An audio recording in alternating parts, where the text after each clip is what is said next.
амжилт хүсэж байна. Ховд аймгийн боловсрол соёл урлагийн газраас боловсролын үйлчилгээг иргэд олон нийтэд чанартай хүртээмжтэй хүргэхэд иргэдийн оролцоо хамтын ажиллагааг өргөжүүлэх, тогтвортой байдлыг хангах зорилгоор олон нийтийн оролцоод сургууль хүний хөгжлийн төв дэд хөтөлбөрийг аймгийн иргэдийн төлөөлөгчдийн хурлаар 2017 онд батлуулсан байна.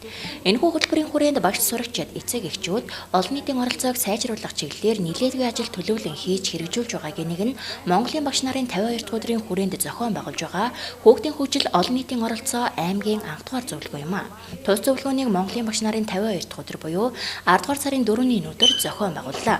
Хүүхдийн хөгжил олон нийтийн оролцоо аймгийн анх дугаар зөвлөгөөнд 17 сумын засаг дараагаа сургууль цэцэрлэгийн захирал эрхлэгч, төрийн бус байгууллага, аж ахуйн нэгж байгууллагын төлөөлөл, багш эцэг эхийн төлөөлөл, аймгийн төрийн байгууллагын төлөөлөл нийт 300 гаруй хүн оролцсон юм а. Тэгэхээр олон нийтийн оролцоод сургууль гэсэн энэ хөтөлбөрийг олон нийтийн оролцоог бие орон нутгийн төвшөнд сургууль цэцэрлэг дээрээ бий болгож чадж байгаагаараа манай аймаг бол улсад бас жишг аймгийн нэг болоод байгаа.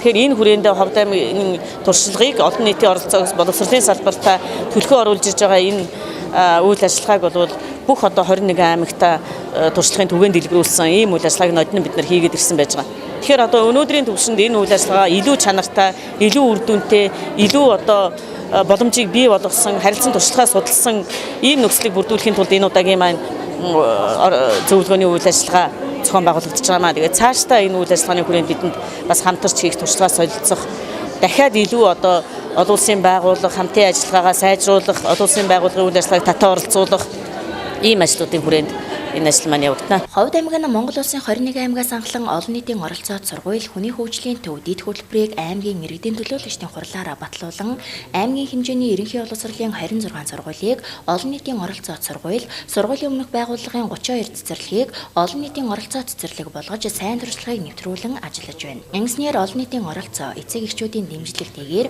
тухайн боловсролын байгууллага тулгамдж буй асуудлаа шийдвэрлэх, хүүхэд нэг бүрийг хөгжүүлэх, сурлагын чанарт ахиц гаргах, эцэг эхийн оролцоо хамтын түншлэлийг бий болгож чадаж байна. Ганц жишээ дурдахтал Ховд аймгийн Буян цомын ерөнхий боловсролын сургууль нь хүүхэд хүмүүжлийн эерэг хандлага, арга зүйг нэвтрүүлэх, багш ажилчдыг мэрэгшүүлэх, хүүхдийн сан санаачлагыг дэмжих, сургуулийн орчин эрүүл ахуй, гадаад орчин хүүхэд хамгааллын үйлчилгээг хэрэгжүүлж байгаагаараа Монгол улсын хэмжээний 778 сургуулиас хүүхдийн хөгжил хамгааллын жишг сургуулиар шалгарсан 31 сургуулийн нэг болж чадсан нь олон нийтийн оролцоо сургуулийн нэгэн сайн туршлага болж байна. Манай сургуулийн үйл ажиллагааны гол онцлог бол одоо нэг ангийнхан гэдэг хөтөлбөрийг хэрэгжүүлэхээр тохиролцсон. За нэг ангийнхан гэдэг маань өгөхөөр тухайн сургуулийн ангийн сурагч, эцэг эхчүүд, анги удирдсан багштайгаа нийлээд нэг ангийнхан байна. За энэ нэг ангийнхан бол одоо хамтдаа суралцъя, хамтдаа оролцъя, хамтдаа хөгжиж, хамтдаа бүтээе гэсэн уриандор одоо зохион байгуулагдах ийм нэг ангийнхан гэсэн төсөл. За энэ хөтөлбөрийн хүрээнд манай анги болгон нэг анги, нэг ажил, нэг асуудлаа шийдвэрлсэн байх ийм одоо эцэг эхчүүд олон нийтийн оролцоо дэмжлэгийг авч байх ийм одоо төслөөр чиглэлээр үйл ажиллагаагаа явуулж эхэлж байна. Ийм олон нийтийн оролцоо цэцэрлэгийн хүрээнд бол дууцсан малчтын хүүхдийг цэцэрлэгт хамруулах талаар бас санаачлаг гарган ажилласан. Энэ хугацаанд бол маш их үр дүн гарсан гэж бодож байна. Эхлээд бол гэр цэцэрлэг очиж ажиллах хүмүүс цэцэрлэгийн ажил юм шиг ханддаг байсан бол сүүлдээ бас хамтарч ажилласны үр дүнд, үйл ажиллагаа тайлгнасны үр дүнд бол эцэг эхчүүд маш их дэмждэг болсон. Өнөөдөр бол багийн иргэдийн нийтийн урлаар гэр цэцэрлэг маань хаана ажиллах вэ гэдгийг хэлэлцээд гэр цэцэрлэгийн ойролцоо малчид бол очиж зогсдог болсон нь маш их дэвшил гарсан. Тэгээд дараа нь үйл ажиллагаагаа тайлгнах, эргэж хариуцлах тооцох тал дээр маш их анхаарч ажилласан. Бид нар энэ жилд ийм үйл ажиллагаа явууллаа. Дараагийн жилд ямар ажил хийвэл болох вэ гэсэн эцэг эхчүүдээс саналыг авч хамтран харилцаж, хамтран оролцоог нэмэгдүүлж ажилласнаар бас эцэг эхчүүд оролцоо нэмэгдэж, хүүхд бүрийг хөгжүүлэх таатай орчин бүрдүүлэхэд эцэг эхчүүд их хэмжээгээр бие биенээ санаачлан, хошуучлан ажилладаг болсон. Ингээд хошуучилж ажилласан үйл ажиллагааг нь тухайн жилийн 12 дугаар сард үнэлж дүгнээд бас нийтийн өмнө сурталчилж, бас идэвхжүүлж бид урамшуулдаг ийм үйл ажиллагаатай болсон.